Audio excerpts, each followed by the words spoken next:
ಇಂಧನ ಸಚಿವ K J George ತುಮಕೂರಿನ ಶಿರಾ ತಾಲೂಕಿನ ಪ್ರವಾಸ ಕೈಗೊಂಡಿದ್ದು, ತಾಲೂಕಿನ ಚಂಗಾವರದಲ್ಲಿರುವ ಸೋಲಾರ್ ಪ್ಲಾಂಟ್ಗಳಿಗೆ ಭೇಟಿ ನೀಡಿ ಪರಿಶೀಲನೆಯನ್ನ ನಡೆಸಿದ್ರು. ಈ ವೇಳೆ ಕೆಜೆ ಜಾರ್ಜ್ಗೆ ಶಾಸಕ ಟಿಬಿ ಜಯಚಂದ್ರ ಸೇರಿ ಹಲವು ಶಾಸಕರು, ಅಧಿಕಾರಿಗಳು ಸಾಥ್ ನೀಡಿದ್ರು. ಬಳಿಕ ಕಾರ್ಯಕ್ರಮದಲ್ಲಿ ಭಾಗಿಯಾಗಿದ್ದ ಸಚಿವ ಜಾರ್ಜ್ ಕಾಂಗ್ರೆಸ್ ಕಾರ್ಯಕರ್ತೆಯೊಬ್ಬರ ಅಹವಾಲನ್ನ ಆಲಿಸಿದ್ರು.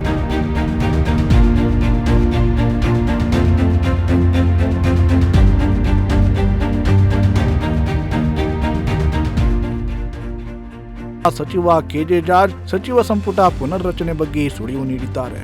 ಅಲ್ಲದೆ ಮುಂದಿನ ದಿನಗಳಲ್ಲಿ ಟಿಬಿ ಜಯಚಂದ್ರ ಸಂಪುಟ ಸೇರಲಿದ್ದಾರೆ ಅಂತ ಪರೋಕ್ಷವಾಗಿ ಜಯಚಂದ್ರ ಪರ ಬ್ಯಾಟ್ ಬೀಸಿದ್ದಾರೆ. ಎಲ್ಲರೂ ಕೂಡ ರಾಜಕಾರಣಕ್ಕೆ ಬಂದವರು ಎಲ್ಲರೂ ಆಕಾಂಕ್ಷಿಗಳು ಇದ್ದೇ ಇರ್ತಾರೆ. ಕೊಡೋದು ಬಿಡೋದು ಅವ್ರಿಗೆ ಬಿಟ್ಟಿದ್ದು. ಅದನ್ನ ನೋಡ್ಬೇಕು, ಅದು ನನಗೆ ಗೊತ್ತಿಲ್ಲ.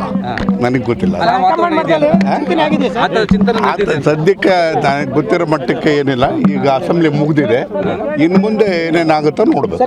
ನೋಡಿ, ಅದೆಲ್ಲ ನಾವು ಊಹಾಪೋಹಗಳಿಗೆ ಉತ್ತರ ಕೊಡೋದಕ್ಕೆ ಸಾಧ್ಯ ಇಲ್ಲ.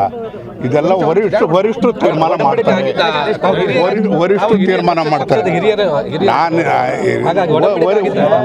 ತೀರ್ಮಾನ ಮಾಡ್ತಾರೆ. ಅದಕ್ಕೆ ನಾವು ಯಾರು ಮಾಡಕ್ಕೆ. ಇದೇ ವೇಳೆ ಮಾಧ್ಯಮದವರಿಗೆ ಉತ್ತರಿಸಿದ ಟಿಬಿ ಜಯಚಂದ್ರ, ನಾನು ಸಚಿವ ಸ್ಥಾನದ ಆಕಾಂಕ್ಷಿಯಾಗಿದ್ದೇನೆ. ರಾಜಕಾರಣಕ್ಕೆ ಬರೋದೇ ಅಧಿಕಾರ ಮತ್ತು ಜನಸೇವೆಗಾಗಿ. ಹಾಗಾಗಿ ನಾನು ಕೂಡ ಆಕಾಂಕ್ಷಿ ಅಂತ ಹೇಳಿದ್ರು. ನನ್ನನ್ನ ಸೇರಿಸಿಕೊಳ್ಳೋದು ಬಿಡೋದು ಹೈಕಮಾಂಡ್ಗೆ ಬಿಟ್ಟಿದ್ದು ಅಂತ ಶಾಸಕ ಟಿಬಿ ಜಯಚಂದ್ರ ಹೇಳಿದ್ರು. ಶ್ರೀಮಂತ್, ಪ್ರಜಾಶಕ್ತಿ ಟಿವಿ, ಶಿರಾ.